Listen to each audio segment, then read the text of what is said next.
Welcome, my fabulous fempreneurs. I have a lovely woman here to talk to us and with us about a fascinating topic. If you think you knew it all, I bet there's a lot more for you to learn here today.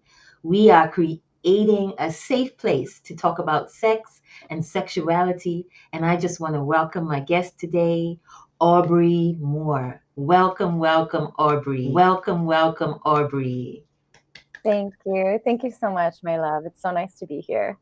Yes, I'm happy to have you here. This is the first time we've had this discussion on Fempreneur International, and I just want to create a safe space, not only Mm, for you, but for anybody listening, where there is no judgment mm, and we're open to discussing everything that is going to be so helpful for us in our journey in self-care.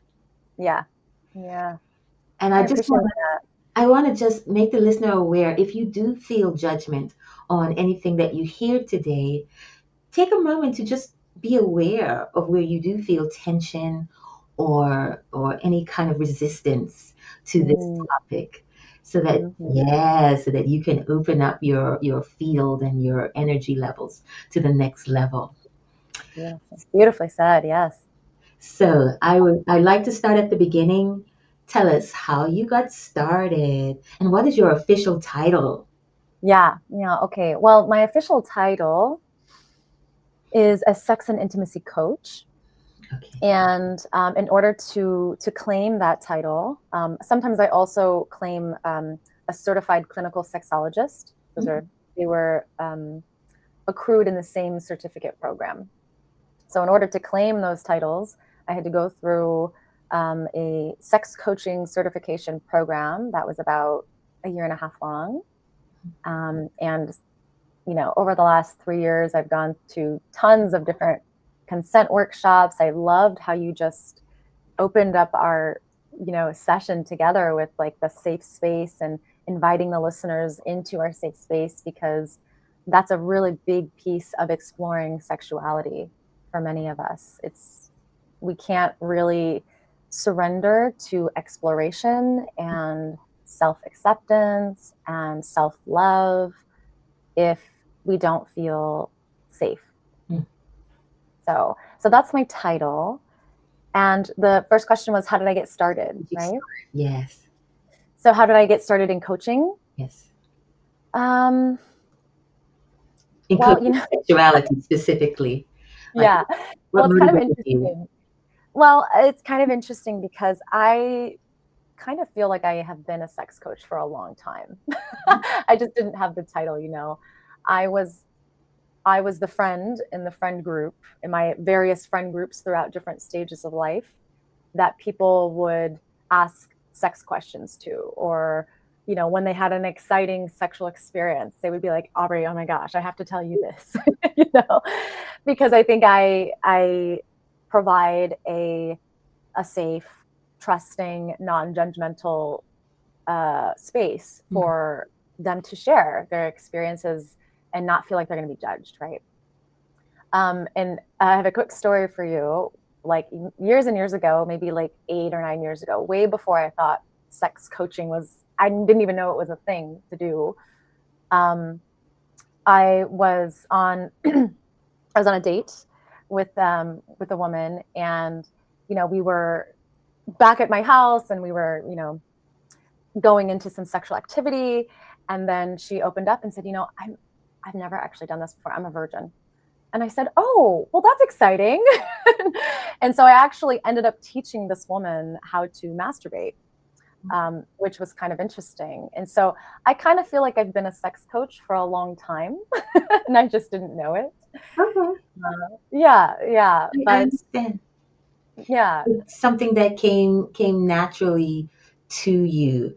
totally. And I read where you said that in your city or your community, it was something that people didn't talk about, but your parents also Yeah, encouraged yeah. you. My mother, she Okay. was, yeah. So I grew up in Kansas.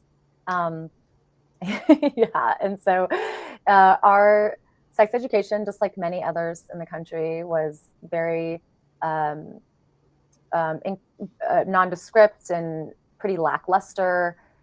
It really focused on some important parts, which were, you know, how babies are made and STIs. Like those are important things to learn. But in terms of learning about my own body, I didn't feel quite as encouraged by my public school sex education to do that. However, my mother, who is just an amazing woman to this day, like she's such a role model for me, she was very open about our sexual conversations growing up. And, you know, again, bringing back in safety made me feel safe to go to her for questions, to go to her when I had experiences that scared me. And so that reinforced that it was okay to explore my own sexuality, um, because of that guidance and that level of safety and openness. So I seriously doubt I would be doing what I'm doing today if she didn't do that. So yeah. Wonderful, wonderful. And I want to discuss a little bit the difference between, but this is the thing. I find that when people hear the word sex, they immediately think that they know what they know and that's all there is. Mm-hmm, mm-hmm. And it's so complicated, like everything about the human body or the human mind. There is health, there is emotional connection, there is just a way of expressing yourself, there's art and creativity, there's so many Mm-hmm. factors about it. But it seemed like many of us as women become disconnected from the real, us, and connected to kind of a stereotype or a society description of what sex is. Yeah. How do you separate women from that identity or what they think they're supposed to be sexually and who they really are? Yeah. That's a really beautiful question. Because you're right, we are also beautifully diverse in Mhm. how we're built and how we operate, that our sexuality and how we experience sex or sexual experiences um, is just as vast. You know, I like to say that our sexuality is kind of like our fingerprints, like they're so different from one another. Okay. So the best way that one of the best avenues that I have found in my own life and what I use as the basis of my work with other women is self pleasure, or if that kind of word, because sometimes the word masturbation also is like sticky for some people. So self pleasure seems a little softer. Or you could think of it as just spending time with yourself, especially for women who, like you said, like as we grow up, and men have this too in their own way. Yeah. As we grow up, we are put into different roles, right? Through our different conditionings and societal conditionings, right? So um, when I was in college, I was put into the role of student and of athlete and female athlete. And then when I got out, I was put into the role of girlfriend or wife, or, you know, we get put into the role of mothers. And so all these different roles that we end up playing in. And sometimes it can be difficult to then really take a step, kind of like a macro look, and be like, well, who actually am I? what do I actually like and like to experience, because I've been in some of these roles for so long. So the best way, one of the best avenues that I have experienced myself and that I use with other women, is finding time where you can spend just with yourself, not with Wow. your kids, yeah, not with your husband, not with your friends, just you doing whatever you want. Wow. And that's beautiful because I can understand that releases some of the pressure, because there is Totally. so much pressure. For example, as you mentioned, a woman who is raising kids and she's just super busy, and her body, her life is on the back burner in a way. And she feels like she's doing the right thing because she's self-sacrificing. But at the end of the day, she's really self-sacrificing. Yeah, yeah. And most of the time some of my past clients, if they've gotten to this point where they're like, okay, I now know that, like, okay, I've had some kids now, but they're getting a little bit older, so I'd like to start reconnecting with what I want to do again. But like, there's been such a gap, Mm, right? And this is what happened in my life too. I don't have children, but I was stuck in some other roles, and there was such a gap of between when I knew what I wanted, and then I didn't really think about that for a long time. I put everybody else's needs before myself, people pleasing, and stuff. And so then I was like, how do I even start? Where do I start? How do I even start to begin to understand what is it that I like and what is it that I want without the influence of my boyfriend or my friends or society, or Facebook, whatever. And so that's why spending time alone, and particularly for women who aren't really sure what they want in the bedroom, right? It's important to spend time with yourself naked and touching your body and figuring out, that kind of helps that that connection with your body again too. and I've done some reading up about this to prepare meeting here, and a lot of it was factual information, more and more scientific information, and that's good. But one of the things that I started to recognize is the health benefits of, I mean, when you start to disconnect from your body, and your body is just this machine that you are using Mm, to get from one place to another, and then you're eating whatever you need to just get to the next day, you kind of, I guess, having an out of body experience, which can last for years, where you're not yeah. connected to yourself. And the sexual pleasure is a way of communicating with yourself. And Mm. there are I think it's not endorphins, but the other hormone, Dopamine, dopamine. I think it begins with dopamine, oxytocin's another one that's oxytocin. released. That's Yeah, the one that we yeah, really need on a totally. regular basis. Absolutely, absolutely. It's lowers your stress. Yeah. It helps you sleep.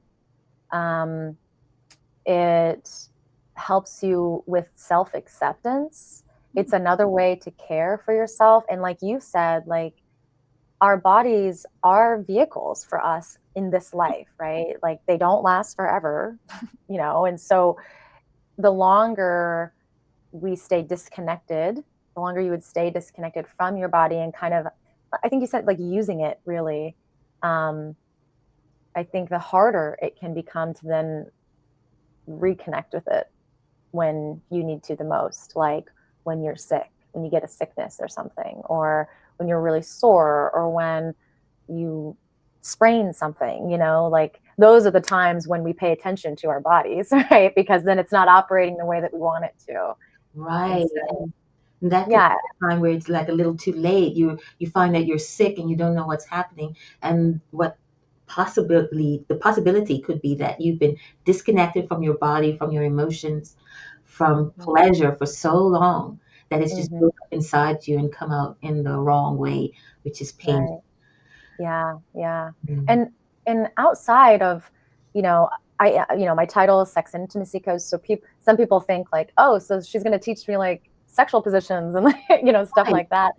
And sure, that can be a part of it, but 99% of the time, it's helping women understand their bodies again, and not just finding pleasure within their own bodies, but then that type of pleasure and that type of bodily understanding transfers to every other aspect of their life. Yeah. I'll give you an example. Like, um, so I'm writing a book right now, and it's about self pleasure. It's called it doesn't have a title yet, but it's probably going to be something about the art of self pleasure, and um, it's basically about my own experience with self pleasure, and I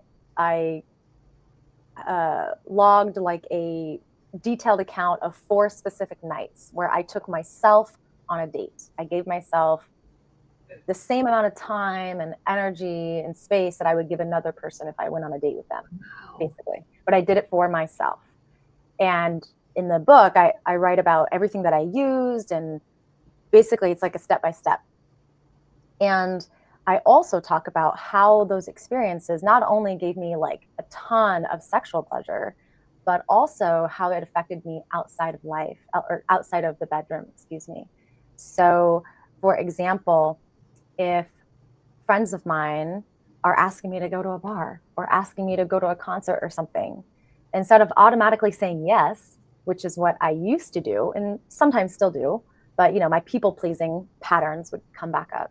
Mm-hmm. I would try to take a breath, tune into my body, because now I know what my body's yes feels like and what my body's no feels like, because I've experimented a lot with that. Wow. So it was a lot easier for me to then actually give an answer that was from like a full heart. Like, yes, I feel very capable energetically to take you to the airport today. Absolutely.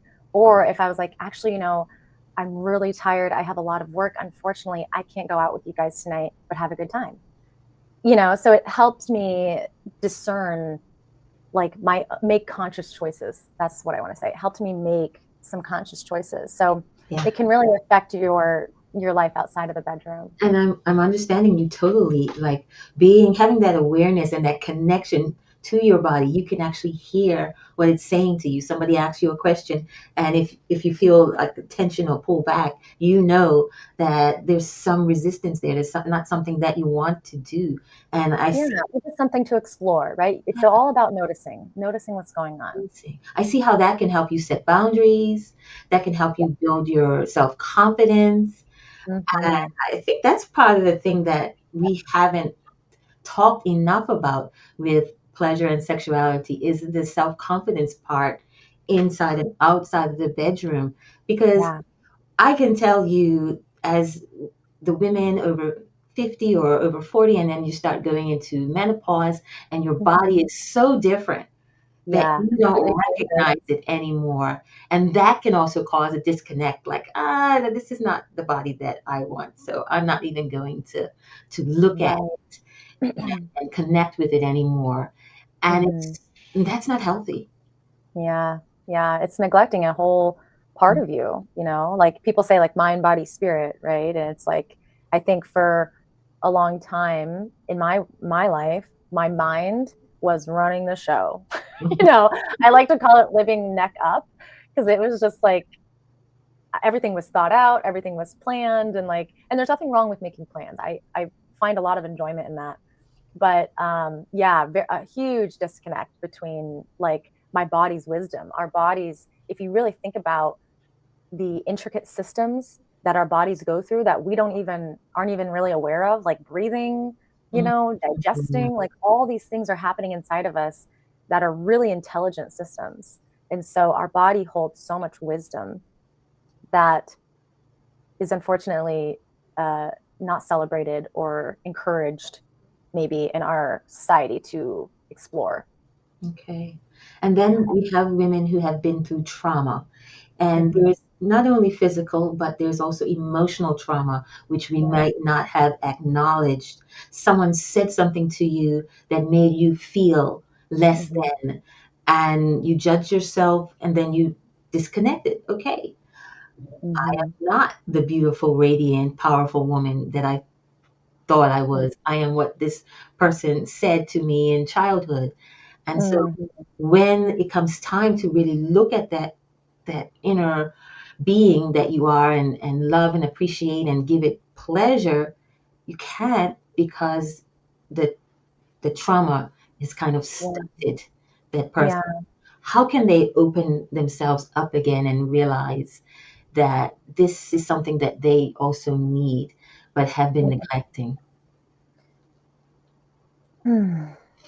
Yeah, let's take a breath into Yeah, take a breath. Yeah, I'm trying to take a this. breath, let my body help me with this answer, because so trauma, I think that there are very specific trainings and educational pieces that a trauma coach or a trauma therapist goes through to kind of understand that, because it is very, very complicated. Yeah. And it's been quite misunderstood. I mean, from my understanding, it's been quite misunderstood in our country how trauma works. I mean, if you think about our veterans, right, and how when they return, how that is handled and how their trauma is handled, it's kind of, it wasn't great, Yes, really. it's shameful. It It's still very isn't. shameful. Yeah, Yeah. And we've so, forgotten. so I feel like, from my understanding, we're still trying to understand the vast world of how trauma affects a human body and a human system. Okay. And so, if, like, for example, I had a client in the past, or she actually didn't become my client, but we had like a call together, and it was kind of one of those things where, I was like, it feels like with certain people's journeys into trauma, depending on where they are in it, right? If they're just starting to understand their childhood sexual abuse, then it's probably not a great idea for them to also work with a sex coach and explore pleasure, because they don't really have a good understanding of their own triggers yet, and like things like that. So I think there is a process. Process. Okay. Again, yeah, that it's different for everyone, but I think there's a process that, depending on where you're at with your own trauma, because I have my own trauma too, right? Sometimes pleasure is too far of a jump. Like, it's too far of a leap to get to. And like relief is the first step, or like soothing, self-soothing is the first step. You know what I mean? Mm. So yeah, I don't know if I didn't really You answer your question. did. You did. It's a process. It's It, a process. and again, we have to recognize that each of us is complicated, like fingerprints, Yeah. like snowflakes. We all have to take our own journey and Mm. go through the process Yeah. to get to the place. And I also want to open this up to for men to who are listening to, because they are part of the solution, Absolutely. that it's not just about what you saw on TV. Yes, yeah, totally. It's funny. I was talking to a friend of mine the other day, and she, had just started having sex with this guy, and it was her first time, and she's like, "Yeah, it's not what I expected." I was like, "It's nothing like TV, is it?" And she's like, "No, it's not." So yeah, I also talk about that in my book as well. Just um, not just TV, but mainstream porn in general, because that can be a really hot topic, or kind of contradicting topic in our society. I personally am an advocate of arousal material in different ways. Okay. I think of it as tools, just like toys and things like that. But there is a very, very thick line between the reality of what sex is like for the average person, versus what is seen in mainstream porn, or in movies, or even in some like novels and stuff too. Yeah, it's entertainment, not education, right? Right. Like, learning about sex by watching porn is like learning how to drive by watching like a high-speed car chase in a movie. It's like, it's not going to work. Great So, analogy. yeah. Yeah. So, And yeah, and so again, I want to just emphasize for people that because of these gaps, we become disconnected, and then there is neglect. and that's why I do what I do, And because when I finally, after COVID hit, I was in a kind of a interesting place in life. I was in right at the end of an abusive relationship, and I was working at a job that, it was fine, but it was really, I had grinded for like years and years, and so I was really exhausted and tired, and wasn't really doing what I loved. And so when I left the abusive relationship, I felt this awakening start to happen, because I'd finally kind of, that was a big deal. It was 7 years too. So it was a long relationship. I thought I was going to be with this guy for the rest of my life. And then I left him, and my life got so much better. And I was like, wow, this is amazing. I didn't know that I was capable of doing that. I didn't know I could do these things. And so it gave me this like momentum and this energy. And then 6 months later, I quit my job and I was like, I'm going to follow my heart, and I got my clinical sexology certification, and I just feel very aligned with my purpose now, and it feels really good. It's scary sometimes. It's very challenging as well, but it feels right for me. And now that I've been doing this for almost 2 years, I've noticed and I've seen these gaps that you're talking about. Like, oh, wow, I wasn't the only one who experienced kind of a weird gap. Okay, cool. There are other people who now are like, yeah, I have been married for 10 years and our sex life is terrible. I'm like, okay, so let's figure out how to make this better, and it really is a crucial piece of how we relate not only to ourselves and how we treat ourselves, but how then we relate to other people as well. I'm glad you brought that up because that is the thing that runs through my mind when I imagine people going through their daily lives and they're married or in a committed relationship and they don't enjoy their sex life at all, but they don't discuss it. It just gets put to the side. And we Mm-hmm. talked earlier about all the health benefits of health and emotional benefits of having a healthy sex life. So, where would that person begin to start the conversation? How Mm-hmm. you were fortunate that you had a mother that was open to listening to this, but Mm-hmm. in a culture of shame where, the smallest thing we do can be judged as women, and we have all these voices in our heads. No, no, no, Right. no. Where do we start the conversation about something as taboo as sexual energy? Yeah. Yeah. Yeah.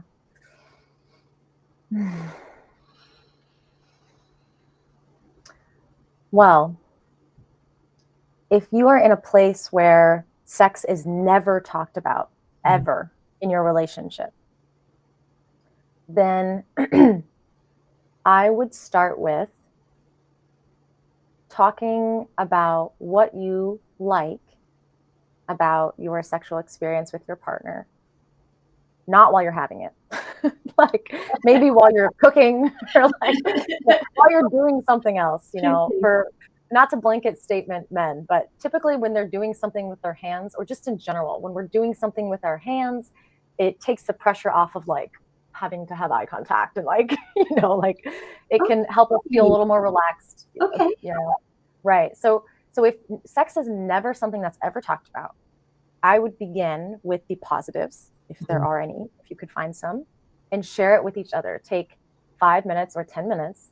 Say, hey, while we're cooking dinner, I'd like to talk about what I enjoy about our sex life and start there. It's a lot easier to start with the positive things than it is to, well, maybe easier is not the word I'll use, but it feels better You're to hear creating a safe, positive things. yeah, Right. creating that safe Especially if it's space. something, yeah, especially if it's something that you never talk about. Right. Right. Um, Yeah, and I think you were just saying creating a safe space, Mhm. right? And that's why like having some time around it is good, like Okay. having 5 minutes or having 10 minutes, and knowing that We're at the cooking. end of that time, Yeah. like we can negotiate and talk longer, or we can end our conversation, and that like closes the container, like it creates the container of safety of like, okay, for 5 minutes, we're going to talk about this topic that makes us feel really, really uncomfortable, Yeah. and we both know that it's going to be uncomfortable, but it's only going to be 5 minutes. And then when it's done, you can, if you're enjoying it, if you want to continue, right, you can renegotiate. Hey, can we actually talk for 5 more minutes? Yeah, let's do it. And then the container continues, or it comes to an end, and then you can go back to normal, your life or whatever. Right. And A little bit at a time.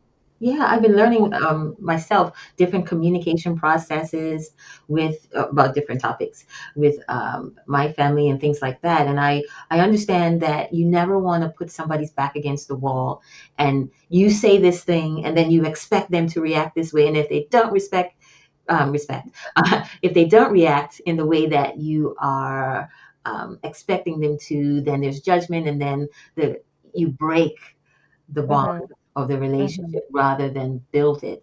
So I Mm-hmm. like what you're saying about can we talk about this while we're making Yeah. dinner. And Yeah. if it doesn't go right the first time, you don't give up. You just, It's probably not going to go right the first time, right? It's going to yeah, be exactly. awkward. Absolutely. It's like anything new that you try, it's usually, right? It doesn't go the exact way you want it to go the very first time. Mhm. Like, think about when you were younger and you did sports, like the first time you ever played basketball as a kid. Were you amazing at it? Probably not. But you practice, and that's what sex is, that's what intimacy is. It's a practice. It's Yes. just like anything else. It just, in our country, because it's been so shoved down for so long and taboo and bad and wrong, it's seems harder. It seems like this special thing, but it's really just like everything else that we do in our lives. It takes practice to talk about, it takes practice to act out, it takes exploration, and technique even. And so yeah, and the other, I'd like to add one more thing to the communication piece, especially if uh, you're new to maybe talking about some difficult topics with your partner, is speaking from I is really, really powerful. I use this in my workshops as well. Um, it's kind of like a part of like our safety guidelines before we go into workshops. So that way, when we're having conversations with another person, instead of saying, "Well, you did this" Mm. or "You did this," right? It's, "I feel like this," or "I notice this," or "I think this," and so it helps you take ownership of your own experience, which is very powerful. And then it also doesn't make the other person feel like you're attacking them, right? Like you were just saying, and like they're up against a wall. Yeah. So speaking from I is really subtle, but it can be really powerful when heard and when uh, used in the relationship dynamic. So Excellent. Good advice. yeah, Speaking from I and not you, yeah, you did this. yeah, exactly, exactly. And Uh, honestly, if you're a couple who like you've tried and you're like, it's just like it's really awkward, it's not really working out, like then get some additional help, like I would love to support you in that. Or if it's a maybe a deeper seated issue, maybe having a therapist to help you guys listen to each other, like there's no shame in getting outside help to deal with something that we were never taught in the first place. you know so yeah. Yeah. and so we can't end the conversation without mentioning the O word. Yes, so absolutely. so I'm going to put a statement to you, and you can tell me what you think. Sex Okay. is not all about orgasm. Mm. What are your I would say preach, sister. thoughts? Yeah, I completely agree with that. In my book, I call it that orgasm as a byproduct. I Mhm. even say it like that because when you are when you are following the pull of pleasure, right? If you're in your self pleasure practice, or if you're walking around, going on a hike, right? And you look at things that give you interest or pleasure, you go to those things, right? Same type of thing in the bedroom. When you're following the pull of pleasure, you stay present, which is very difficult, I think, for a lot of us when it comes to sex, especially if we've been operating in this like mind space for a long time, because our mind loves to solve problems. My mind definitely loves to solve problems or create problems that don't Talking exist. and talking and talking. They're just blah blah blah. So instead of, that being present is a way to help Mhm. your like mind kind of chill out. And so when you're focused on pleasure instead of orgasm, then that helps you stay present in your body, present with your experience. And then the experience kind of becomes like the journey instead of orgasm becoming like the goal, because that also puts a lot of pressure on people, Mhm. both men and women. Like, I was talking to another friend of mine, uh, and she said something about like, well, he didn't finish, and then I felt like a failure, and it's like, like that type of stuff. Like if someone doesn't have this explosion at the end, or during a sexual experience, that it's a failed experience. Um and to me, it's just a little disheartening because there's so much to experience Yeah. when orgasm isn't the main focus, Interesting.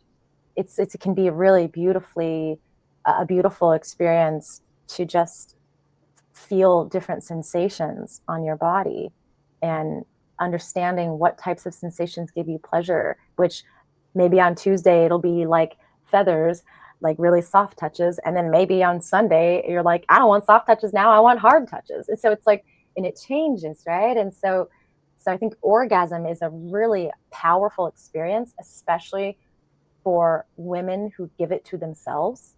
When you give yourself an orgasm, Mhm. just as a side note, even though it's like a whole topic, it's a whole topic in my podcast.